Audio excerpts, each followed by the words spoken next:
Stephen. Andrew. Do you fancy spending a quiet night inside 3x3? Absolutely.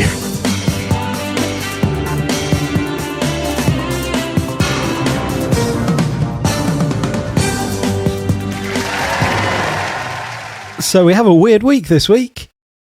Series 8, Episode 5, Hold On Tight.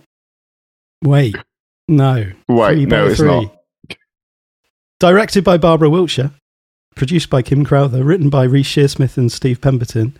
And it first aired on Thursday, the 18th of May, 2023. And I think a special shout out has to go to Doc 10, the production company, who were a big part of making it happen and making it happen secretly with nobody disclosing what was about to happen on our screens on Thursday night. I was had. They got me.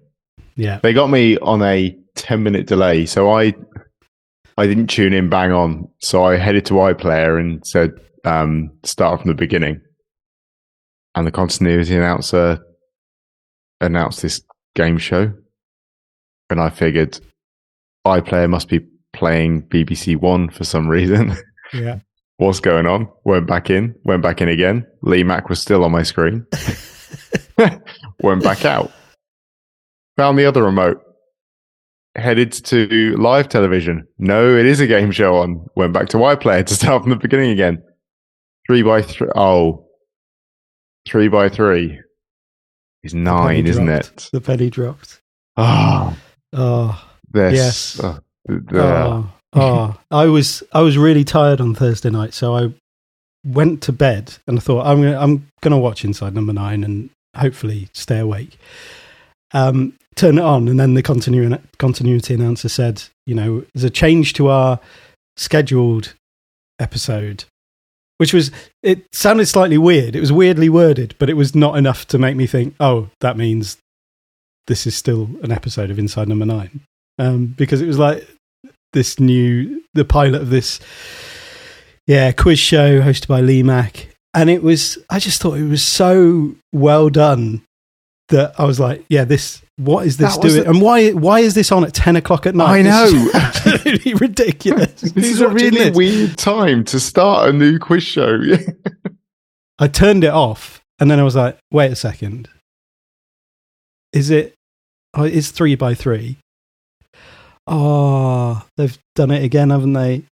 And then went back. Because the thing is, with the Oakwoods, when they were introduced, because I was watching long enough to see them introduced, and I just thought, they're a bit odd. They're kind of quite wooden and not very natural. But then it is not dissimilar to contestants on like Only Connect and things like that. I thought those people do exist. It was Margaret that was the big flag for me, I think. The first team I was all right with. Yeah. I thought, okay. Some of it was a bit stilted on reflection. But it was Margaret that got me. I thought, okay, something definitely up here. Yeah. And then it reverted back to the weird 3. Yeah, the odd 3, the thruple. The big wins. I think, again, it was incredible acting on their part. Like, it's, and Lee Mack as well, like, huge kudos to his, like, it was so real. He was playing game show Lee Mack, wasn't he? Like, there was nothing to suggest from his end that there was anything up at all. No. And so I think we've got to approach this episode from two perspectives. There's the event of that live experience, which, can't be replicated again. You had to be, and wonderful use of live TV, like with Deadline, again, in a world where we've got like on-demand TV all the time, on-demand entertainment. Like, there's an actual use of the live format, which is so well done. And then there's the other side of it, which is the episode itself. So, we'll kind of look at both aspects, I reckon. But let's start with the event. It's interesting. I don't think that there are many. It's not just there aren't many writers that could pull it off. There aren't many TV programs in general that I think command the simultaneous viewers as it goes out live that I think this does. I know we're slightly skewed in our way we see it, but it does seem like you get 6 little events every time there's a series of Inside Number 9 where enough people tune into it as it airs because they want to be in on it in a way that you don't with most programming these days. Yeah. And so I think they recognize that they're in quite a privileged position that they can pull something like this because they've got enough eyes on it at the same time. And as much as they dislike the social media aspect of things most of the time, I think this is where they really are able to tap into that and exploit it. I suppose there's the aspect of not wanting to know spoilers, not wanting to hear anything about the episodes. So you want to tune in and watch it live so that you have that experience. And I think there is something about, watching TV at the same time as everybody else is experiencing it for the first time, which is quite a nice feeling. I really enjoy that. And yeah, I think they've gone above and beyond in terms of actually doing something again that is surprising people, and like the amount of work that has gone into creating that surprise, which I think is an amazing gift that they've created for the viewers. They've obviously had a lot of fun themselves, like with it's mischievous, it's like pretty playful on their part, but actually it's a gift to us as viewers to go to that extent where they've created trailers for Hold On Tight. They've done all of the promo shots. They've got Robin Asquith to like get involved in all of that and putting it all out on social media, and like that was the flagship episode for this series, and it doesn't exist. And it's reposting pictures that people have snapped of them on set, on location in London filming. It's fun. That is all really, really fun. And I've been really struck by some of the reactions people have had. Certainly the immediate reactions, where it's like, you haven't had time to process this. So there is a reason why this series does not involve us doing what we did that a couple of series back where we were doing immediate reactions. Because you need time to process this stuff. You need a couple of times through. And I know we've always sort of built this as you watch it once, you get your reaction, but in reality, with these episodes need landing time, and they need another zip through with that fresh perspective to actually really explore what has just happened. I think this one especially, yeah, it does. Yeah, I realised watching it for the second time, like my brain was the filter. I was watching it through the first time was like, I don't know what this is, and I'm really annoyed. Like that, this is. You've not got your guard up, haven't you? Yeah, and you're like, I resent Lee Mack for stealing my. I'm going to be, and if I've got an inkling this might be an Inside Number 9, and it turns out not to be, I'm going to be really angry. Yeah. And yeah, some of the reactions, just kind of seeing people just like, I was really, really looking forward to an On the Buses spoof, and like, where is it? Like, you were essentially like that thing that Reese really hates, that entitlement of viewers to, like he talks about the, Simon Says, and that like that coming from the what you call it, Game of Thrones, where the people I think did like a crowd funding thing to create a different ending. Didn't like the one they got. He just finds that so funny, but also so infuriating as a creator, where it's like, you're making these things, they are what they are, like, as the viewer, just relax and enjoy it. And I think they're just playing on that so much. I'm seeing a lot of suggestion that it might still be coming. Some people have twigged that at the end of this series, the following week, BBC's currently listing Mr. King to be shown again. Oh, is it?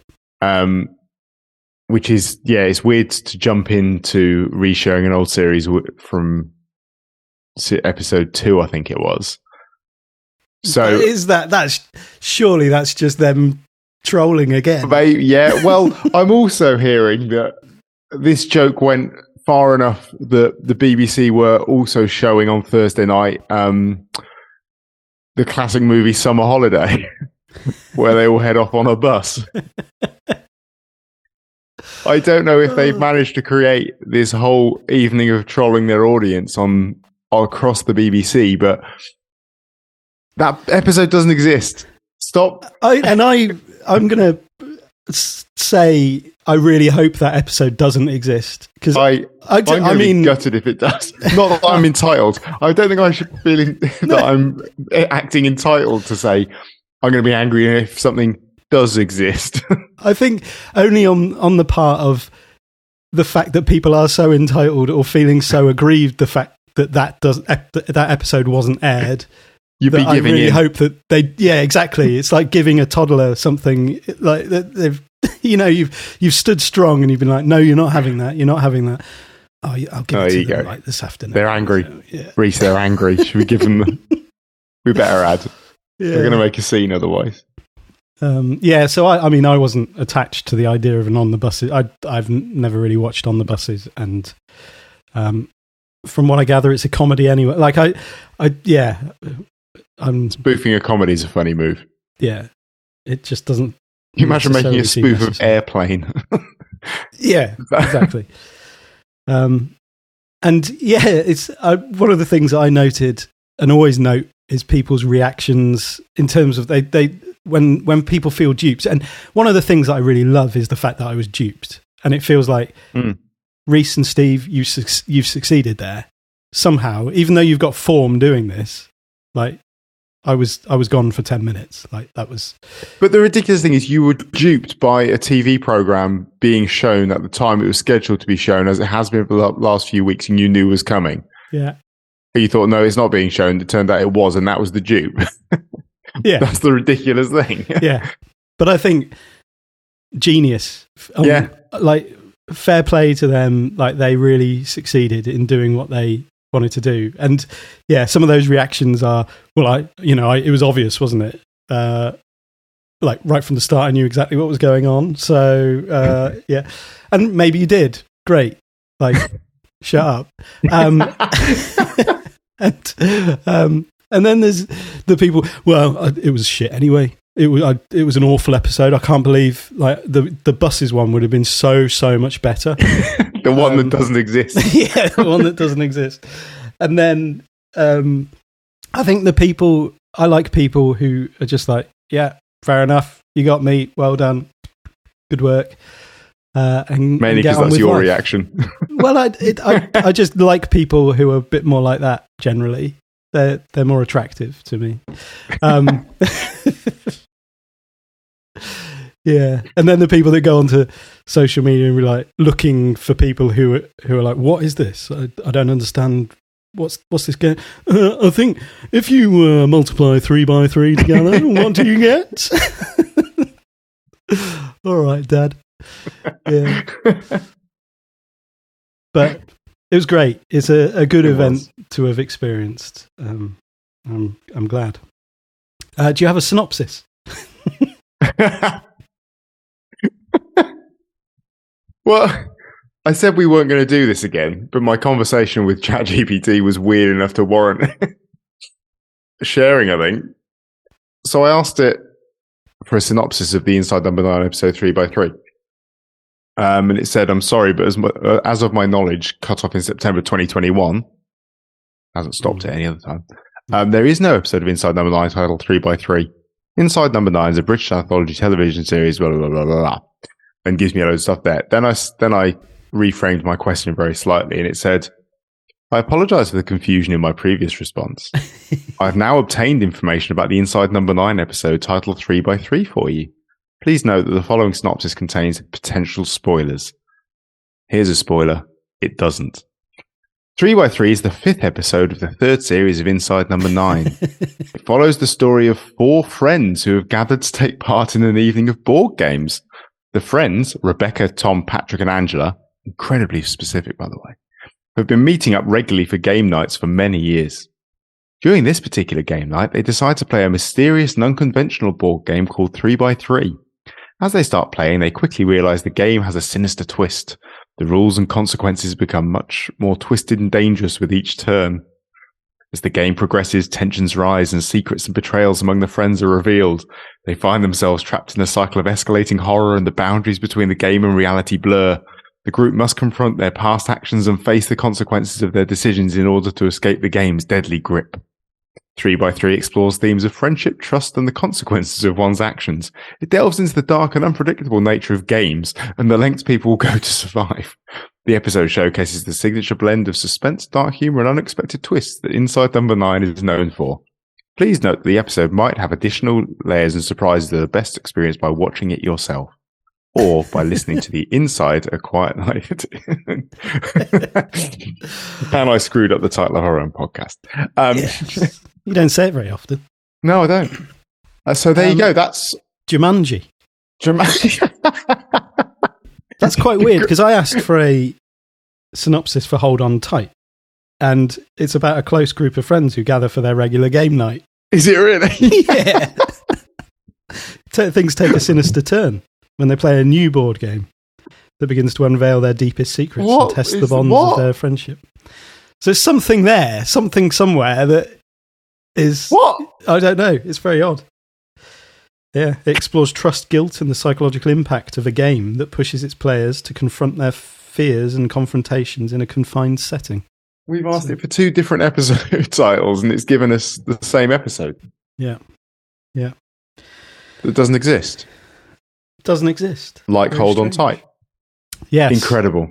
This was just a game show, wasn't it? The synopsis is a game show. A standard fare, BBC, early evening, weirdly being shown at 10 o'clock at night, game show hosted by Lee Mack, where 3 teams of 3 contestants battle it out for a big cash prize. Hello, I'm Lee Mack, and welcome to 3x3, the brand new quiz show that gives 3 teams of 3 people 3 chances to win a big money prize. Well, I say big money. This is the BBC.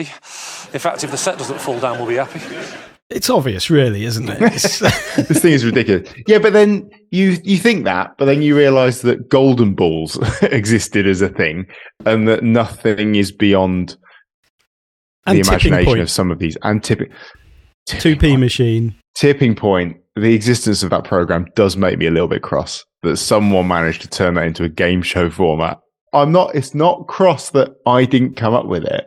It's just ridiculous. Oh, it's compelling viewing.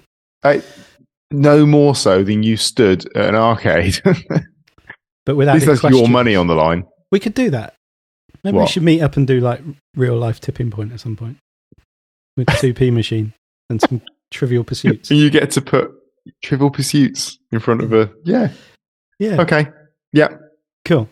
Done. Next date night. Wicked. Brilliant. I don't know where one of those is. Where's the nearest 2p machine? I think you get them at like bowling alleys, probably. Oh, maybe. Yeah. Good. Go bowling.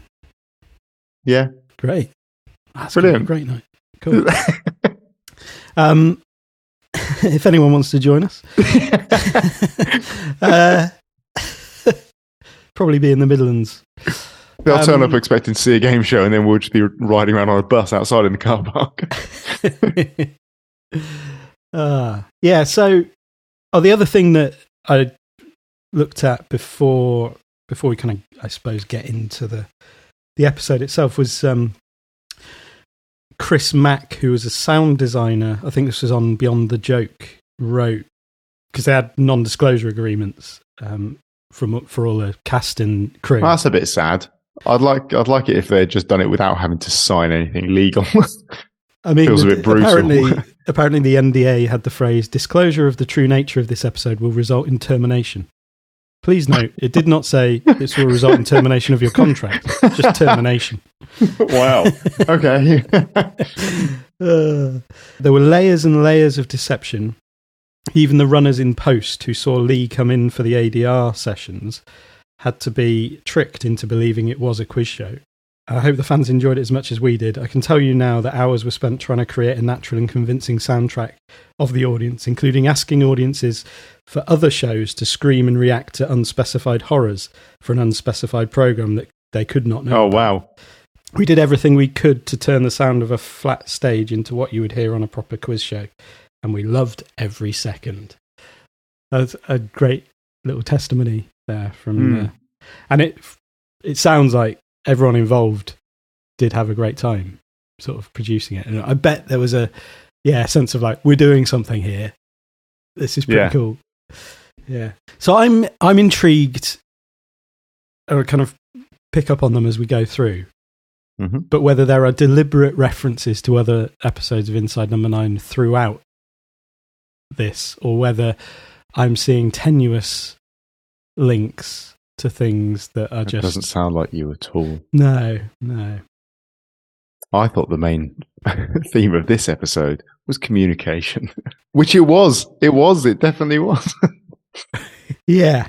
So we're introduced to Lee Mack, or Lee Mack introduces us to his new game show, where 3 teams of 3 people have 3 chances to win a big money prize. So we start by meeting the 3 teams. Niall, Enid and Shindu are the first ones, the 3 tenors. They are perfectly reasonable game show contestants, as far as I'm concerned. Yeah. Who all know each other from a come and sing choir. It's not a Welsh word. Again, that was Mr. King reference. But it was but all of Lee Mack playing around with that just felt like normal Lee Mack on a panel show. Like, there was nothing off quips about the way that it just seemed normal. Not great, but normal. Yeah, just light entertainment. Yes. Yeah, silly little puns and yeah. Then we meet the Oakwoods, which is where things take a bit of a turn to... Hold on a second. What are these people? Stephen, the big cricket fan, who mainly follows Nottingham. Not Nottinghamshire. No, Nottingham. And Catherine, who's about to start an online degree. Yeah, in applied neuroscience. And there's the little burst of the sort of exchanges about why she wouldn't be leaving home to go to university, and there's some sort of shifty looks and some discussion where we thought about it, or we talked about it, but we decided I should stay home. Yeah. Because of COVID and courses moving online. I think there was maybe a bit of a Rosemary's Baby reference here. The great-grandmother. Great-grandma watching at home. Grandma Rosemary. I think there's a link as well to Carrie, where the great-grandmother of Carrie has telekinetic psychic powers as well. Okay. So I think there's layers of the references there. And a reference to Mother's Ruin, of course, when Margaret talks about actually they like to have fun, as well as doing R&D of new medical protocols. They like doing quizzes and board games. And then Lee Mack says something about it's reassuring to know that our scientific people are playing Trivial Pursuits. And there's a definite S on the end of Trivial Pursuits. I think you're looking for things. No, I heard it. And Margaret, clinical trials manager. I feel clever just saying it. What does that involve? It's basically research and development of new medical protocols. Okay. But we like to have fun as well, doing quizzes and board games and things like that. It's nice to know that our important scientists are at work playing Scrabble and Trivial Pursuits. That's very reassuring to know. And then we leave the Oakwoods with their imaginative name and meet our last 3. Quiztopher. Big wins. Great. And again, they're weird, but not too weird. Yeah. And it feels like they're the sort of people that are put on a game show because there's the opportunity to have fun there, and for the host to play off things and make silly quips about love triangles and things like that. It doesn't feel like there's anything up with them particularly. Mm-hmm. Well, you do start to wonder with some of their answers later, but I don't think they were in control of those answers. I don't think that was all them. No. And they all know each other from a recruitment company in Farnham. Maybe an Empty Orchestra reference here for the work colleagues who are all in weird love triangles. And it's a weird one to create that scenario for what are really fairly inconsequential characters. Like, they didn't need that weird backstory, but it made for some fun jokes for Lee Mack to run with. But it wasn't needed. No. Is that just something they thought would be funny if a team of people on a game show had all been out with each other at some point? I think in some ways it's those parts of a game show where you're getting to know the contestants, and it's like, what's too much to say? What's inappropriate? What do we not need to know about? Yeah. And it's like crossing that line. And I love that kind of thing. And obviously Margaret and Stephen were kind of the opposite end. Yeah. Certainly Stephen, like, he likes cricket. That's all I can say about him. That's the only thing about Stephen is he likes cricket. And he doesn't really like cricket. He loves Nottingham. just Nottingham. Yeah.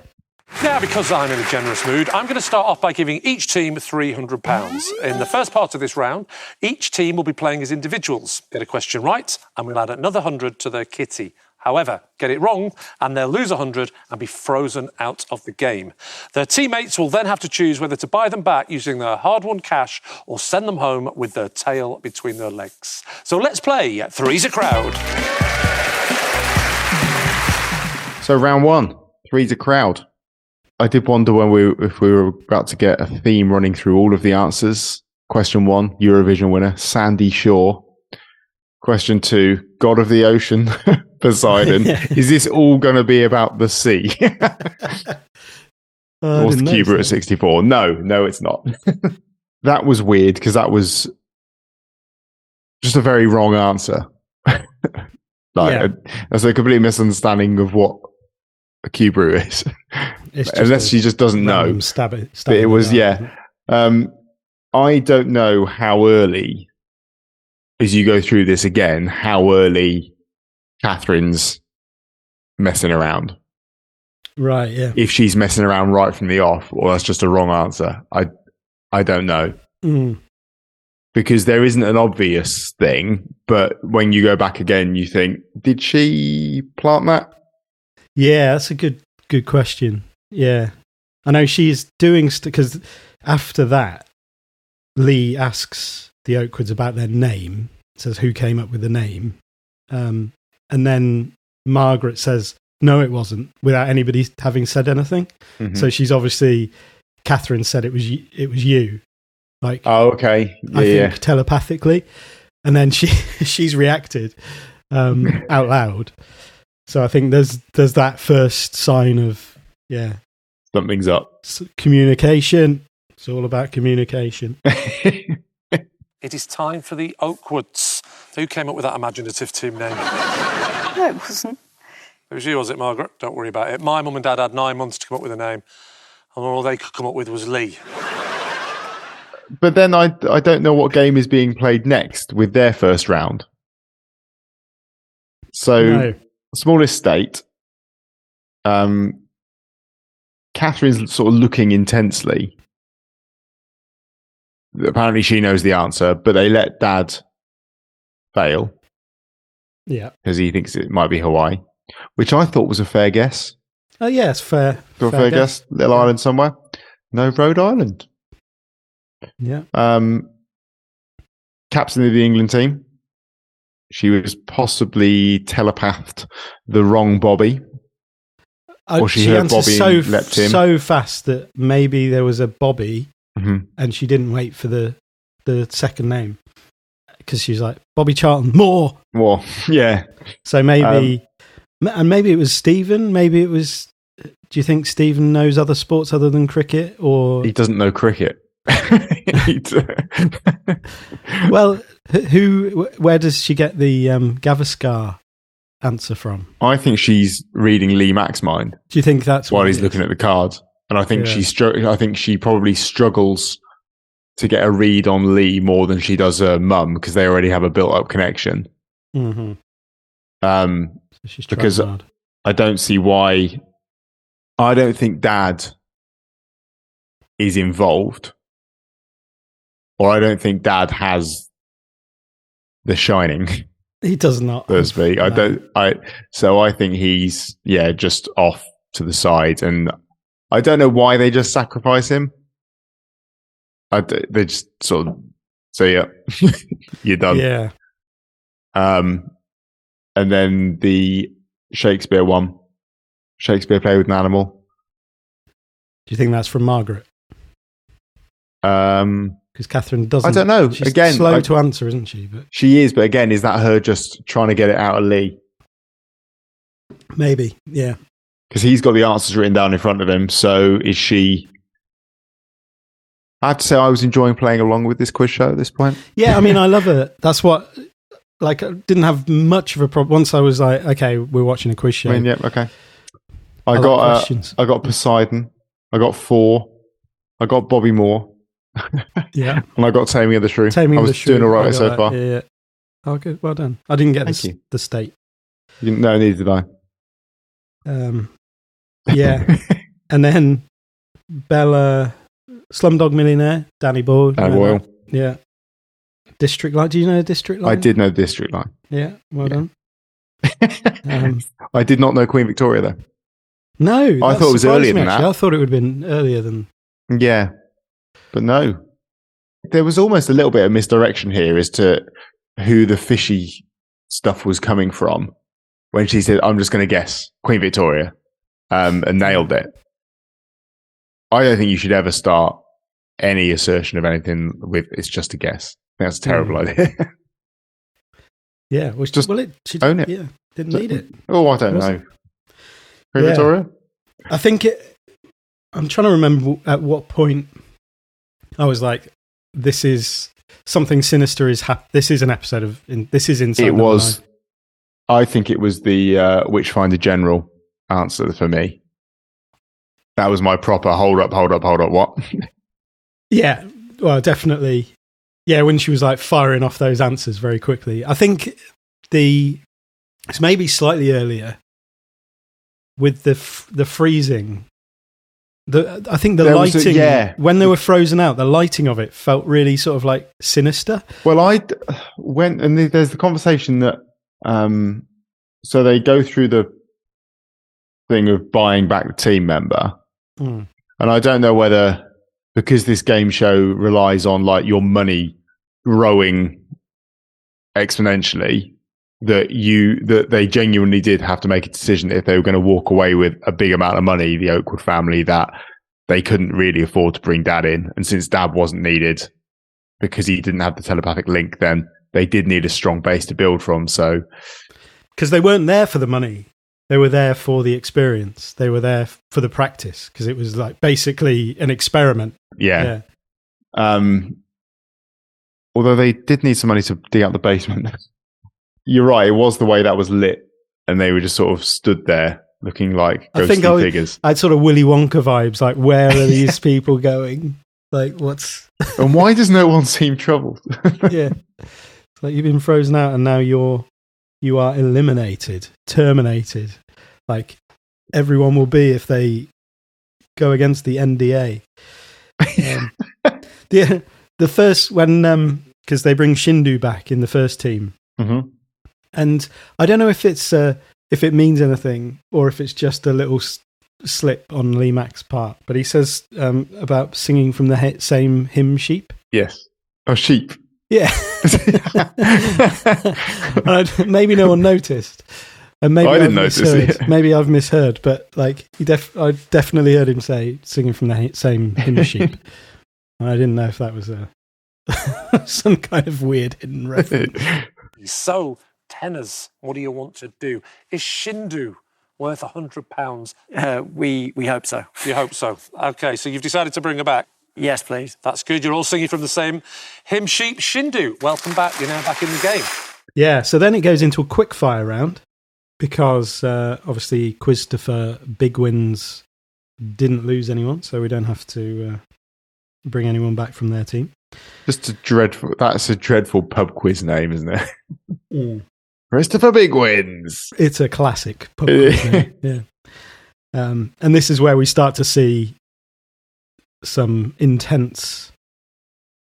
Yeah, it takes her a while to get into it, though. Yeah. At the beginning, it's really slow. It's like, well, they get the first one, don't they? I'll laugh. But then Big wins start going for it. Yeah, well, there's the snooker one is the second one. Pink ball.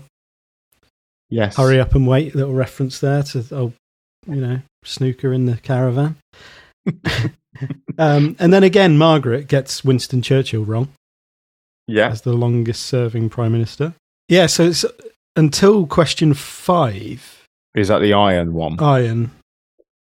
Then they're in. And then there's Matilda, which again is another mind control character. Yes. With Matilda Wormwood. And then, then there was the Witchfinder General question where it was, what is the name? And then she was straight in. Yeah, Matthew Hopkins. Hang on.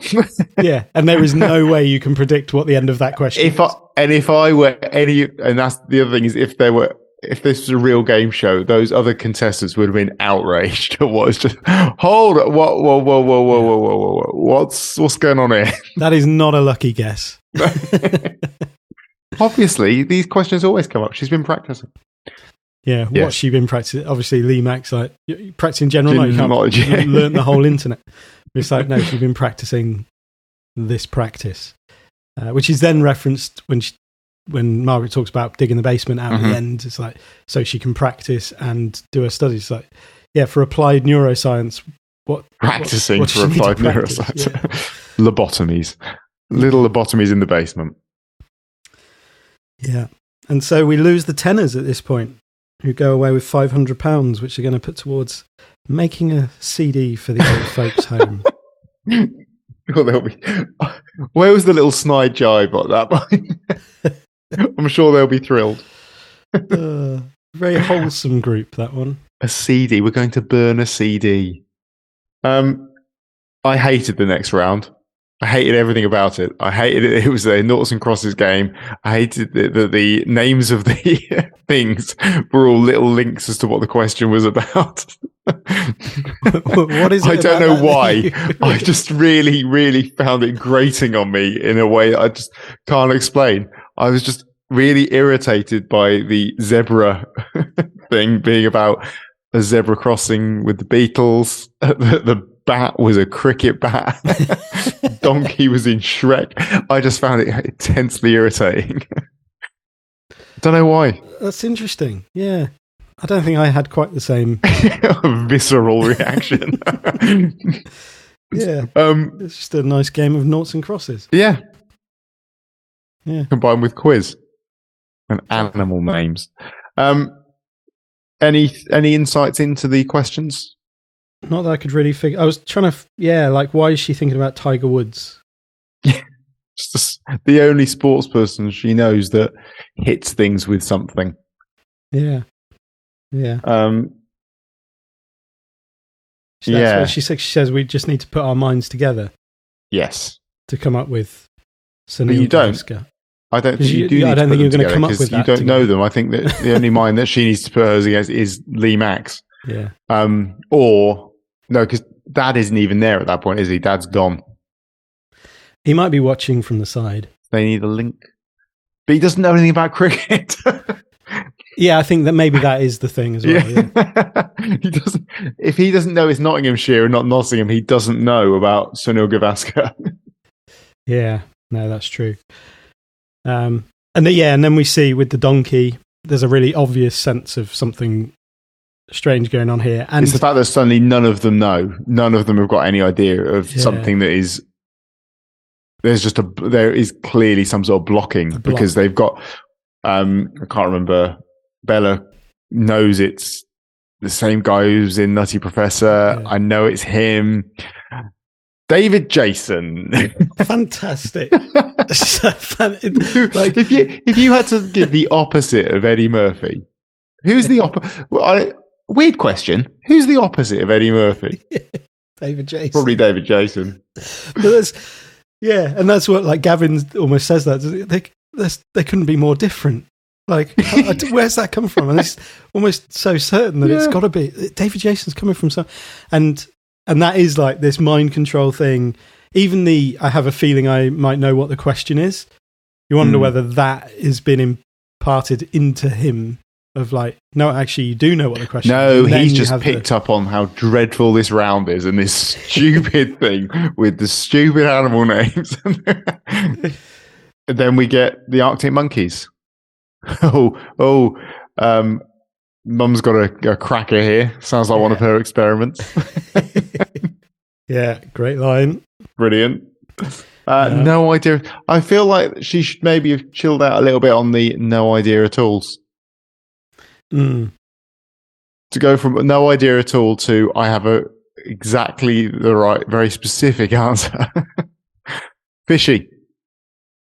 Yeah, and there's a weird moment here where, because it's Christopher Bigwins are talking as if they know the answer.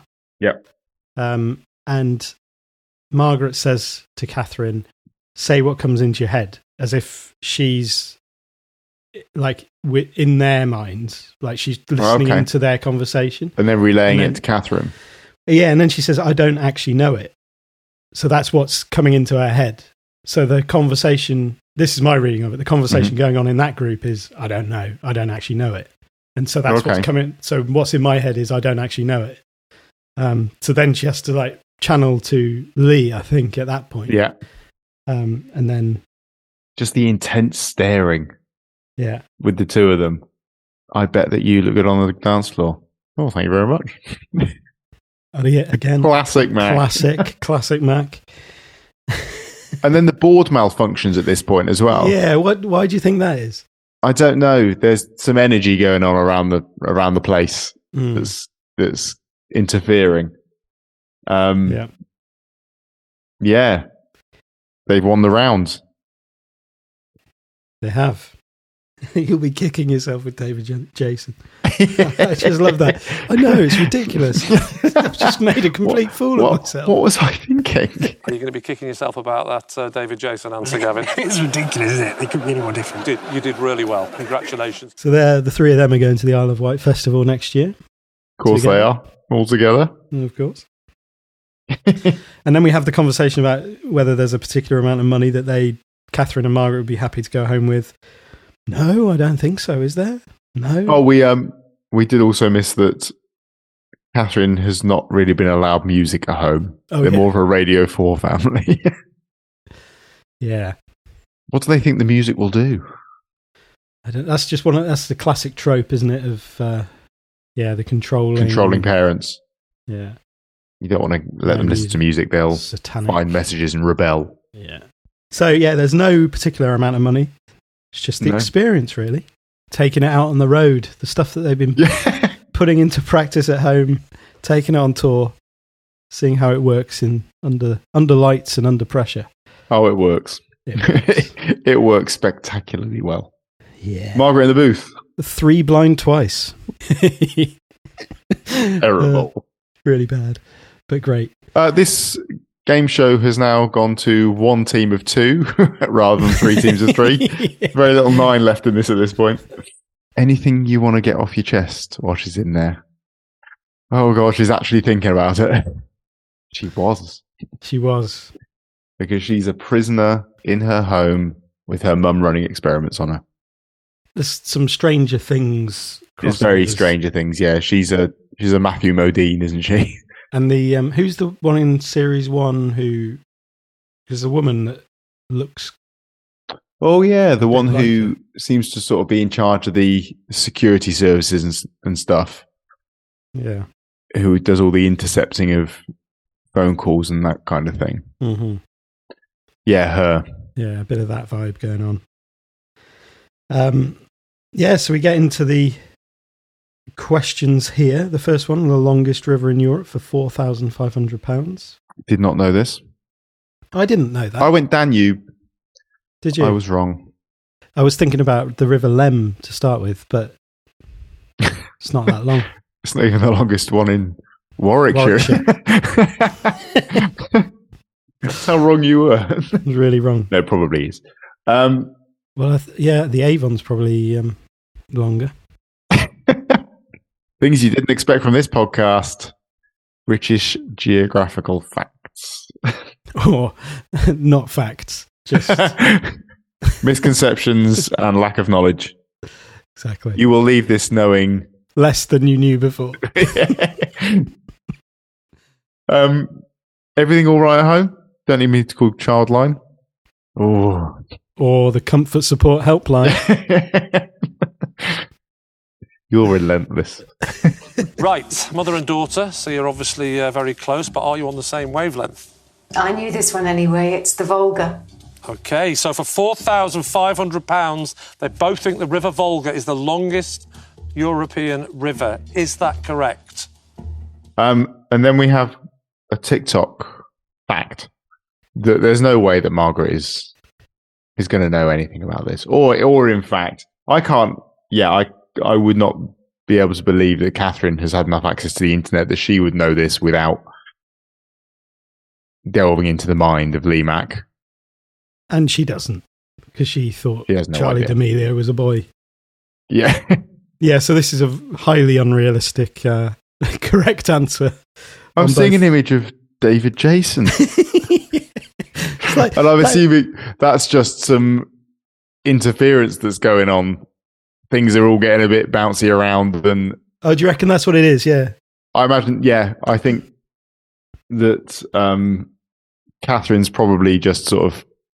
Because this is still in like an experimental phase, isn't it? This is them seeing if they can make this work in this scenario. So it wouldn't surprise me if there are some sort of crossed wires and some weird interference going on at stages that things are getting a bit mixed up, which would explain why David Jason's popped into her head. Yeah, because I don't know why I should be thinking of him. It's almost like you expect her to pull a notebook out there and like, okay, log at whatever point in this experiment, I saw an image of David Jason. I would like to both see Shrek remade with the voice of David Jason as Donkey, and what David Jason's TikTok account would look like that got him to 100 million followers. That would be amazing. I love that idea. Yeah. David Jason, the first person to get to 100 million followers on TikTok. Yeah. Just stuff he does in his day. I think it would be, yeah. Yeah. Or him leaning on a bar and falling through it just over and over and over and over and over. Yeah, so Catherine has to work really, really hard to get this through, it looks. So she wipes away like a bit of a nosebleed, like one of those psychic nosebleed things. It's very 11. Very 11. I think scanners, you can get that as well. We'll probably hold off on the proper scanners bit though. Well, that's coming. That comes later, yeah. So they get to the right answer, and then they decide they're going to go for the big one. Yeah, they're asked what they want the money for, aren't they? They are, yes. And this is when Catherine would like to see New Zealand. She'd like to go travelling. She just pretty wants much to get out as and about. Far away from here as you can get. Whereas, no, we don't want to do that. We want to dig out the basement. So Catherine's got somewhere to practice, as you say, practice her neuroscience and study. And it's referred to as a gift to her as well. Which is a word, I suppose, gift, the kind of giftedness of the gift is what she has imparted maybe to her or trained her to hone, at least. Well, there's a line right at the end which suggests that she was born with something. Yeah. Yeah. Catherine is not impressed by this idea, really. This is a to have and to hold reference, I would imagine. It is, yeah. It's almost like something happens in Catherine at this point where she's like, yeah, let's gamble. I think there's almost something in Catherine that happens at this point where she's like, I've had enough of this. Yeah. I'm done. And whether I'm actually done. Do you think, because she's obviously, I think she's been moderately going along with their plan quite, complicitly. Yeah. And it's maybe as if the conversation about New Zealand is like, oh, actually, do you know what? I should And be. then the basement, New Zealand or a basement? Yeah, no, let's gamble. I'm going to go for it and get this sorted. Yeah. So The last question is Tracy Lauren Marrow is which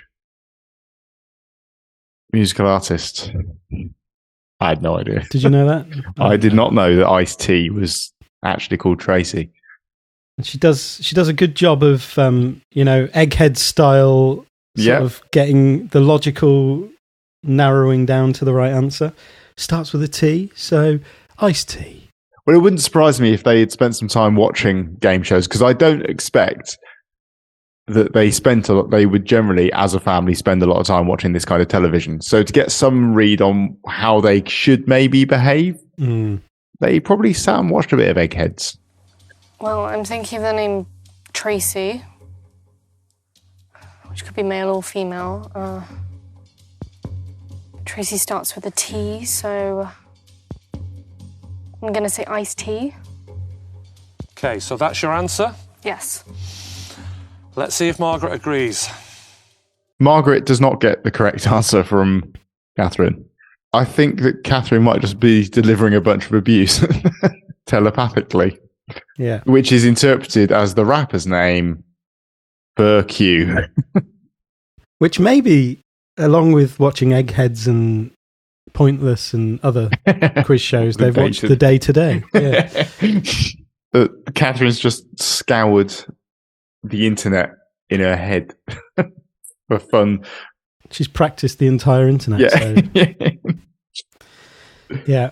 And then the Margaret, and you knew this, did you? So, yeah. Yes, I did.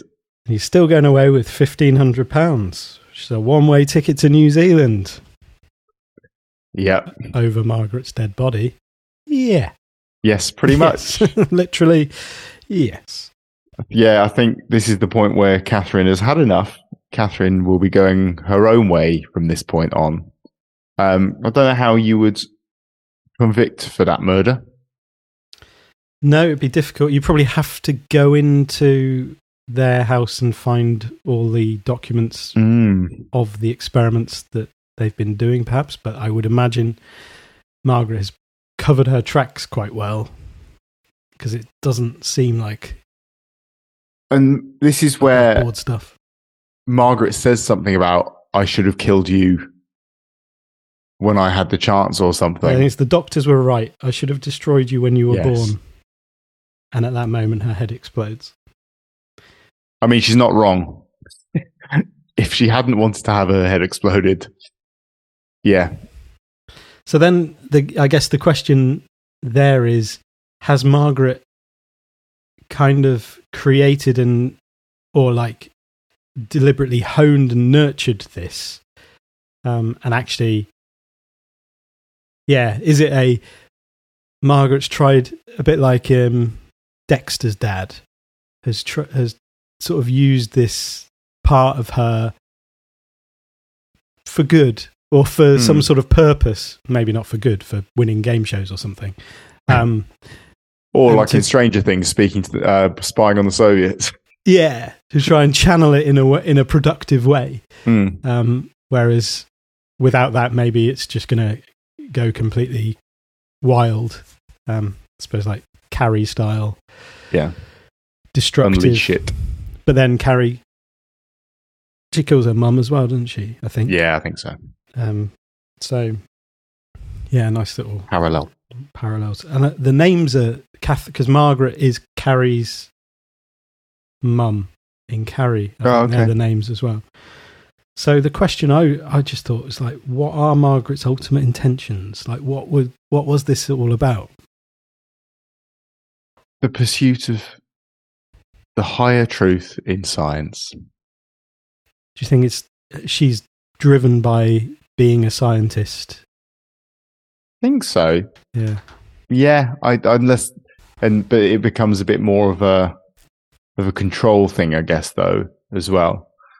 She enjoys controlling this young person and keeping her in a basement as her little research guinea pig. Well, it is like the clinical. Everything is clinical, isn't it? In terms of like very precise, nothing should happen that isn't like part of the experiment that hasn't been decided. Okay, this is how we're going to do this. This is the way that we'll set this up. And if it goes differently, then the experiment's ruined. Because we can't keep going on game shows and doing this. We just can't. Why did they choose 3x3? They could have gone on Who Wants to Be a Millionaire and coughed. Spend the whole thing just coughing. My favourite Who Wants to Be a Millionaire moment, Jeremy Clarkson. Have you seen that? No. Where I think the question is, what sort of animal is an ibex? Okay. And the guy says, does he say it's a deer?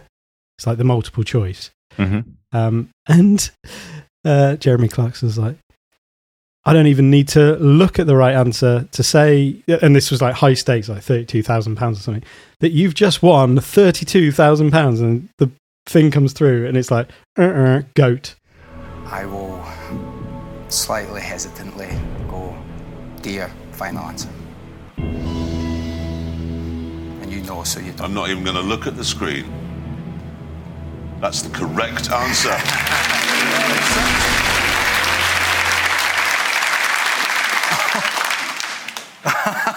It isn't. What? It is a deer. Is it not a deer? I've seen them in Africa boinging along like deers. Oh no, you've just lost. £15,000. I'd have been torn between goat and deer, but I'm definitely not surprised to hear that it's a goat. So yeah, the head explodes, and then you get that nice running around as everyone starts panicking on the stage. It's like in Devil of Christmas, where it suddenly sort of pans back, and you're very aware that you're now on a set, and there are people running around terrified that someone's head's just exploded in a box. Yeah, and it's no longer about you being entertained as the audience. It's like suddenly you're just a bystander of this thing that's horrific going on in front of you. And it was at this point that I think I really realised that this was the episode of Inside Number 9. This is the thing that I'm really fascinated by. Casual TV viewers who flicked on a nice Lee Mack quiz show there's a Lee Mack quiz show on BBC Two. There must have been at least 3 people. I'm going to go through at least 3. I imagine there were. This was the goriest, most bloody episode of a game show I've ever seen. It made me throw up. I would love to know. I bet there are people who have complained. You think there's some Ofcom complaints? Yeah, I reckon. Going back to the event thing, like on TV guides and things, all of those were manipulated so that it wasn't Inside Number 9 that was showing as being broadcast, weren't they? Everything was showing that this was 3x3. Yeah, there was nothing to indicate that it was Inside Number 9. Except for where it said in the information box that some people looked at that said contains adult themes or adult scenes. I thought that was just like maybe the fact that you had the thruple. I was like, that's probably them. That's sort of it. I understand. More detail than you get on on Pointless sometimes, I would say. Yeah, that's that. No problem. I'm glad that you feel that was what that was referring to. Yeah. I wouldn't have thought, that must mean someone's head's going to explode. No, you're right. You are right. That is very true. Hair. Yeah. Hair flashes up on the screen as the mayhem takes hold. It does. It makes you wonder. Is it like it was in the episode? What was the name of that episode? Tempting Fate. Tempting Fate. Maybe the hair is running through all of this still. Fuck you. Sorry? I think the answer is fuck you. F-U-R-Q. Final answer. Fur-Q. Well, I have to tell you now that Catherine gave me a different answer, so I'm afraid you will not be going home with your jackpot tonight. The more I've watched it, because I've seen it 3 times now, because my initial thought was that all that is an event. And it's probably not an episode I'm ever going to really watch again. Then I watched it the second time. I was like, there's a lot more in this than I think I gave it credit for. And then the more I've watched it, the third time I was like, yeah, actually, I could see myself watching this quite a lot. This is rapidly becoming, it's up there. And I don't know if that is just the emotion of the event part maybe. of it. I'll ask you again. Yeah. It'll be interesting to see how we'll come back round to it eventually. How it stands the test of time, yeah. Yeah, but fair play. And I'm glad I think they've really put something into Series 8 that is, there's an anchor there that, makes it significant. Yeah, that was the series with the game show one. Yeah. That fooled everyone. Yeah, that series.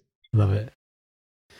Yeah. So let us know what you think ahead of our series wrap up, which may be in 2 weeks' time, isn't it? Yeah. Unless Mr. King is not Mr. King and it is hold on tight. In which case it'll be 3 weeks' time. But yeah, do get in touch. Where we will be recording an incredibly angry episode about giving in to crying toddlers. Yeah. I'm not even going to dignify this episode with a podcast about it. I'm just going to rant about how people shouldn't give in to demand. If you cry long enough about the fact. Turns out, if you shout loud enough about something, you finally get what you want.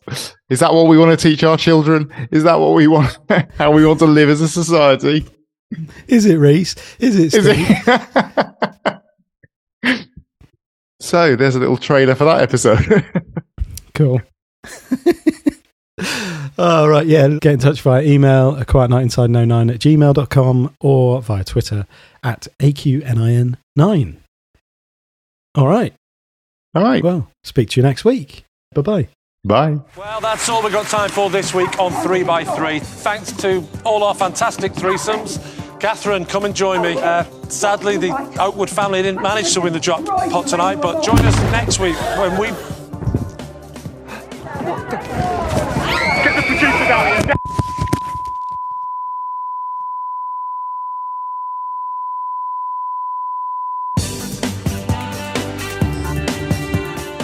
Well, that was a shock. It just goes to show you can never know what to expect from inside number 9.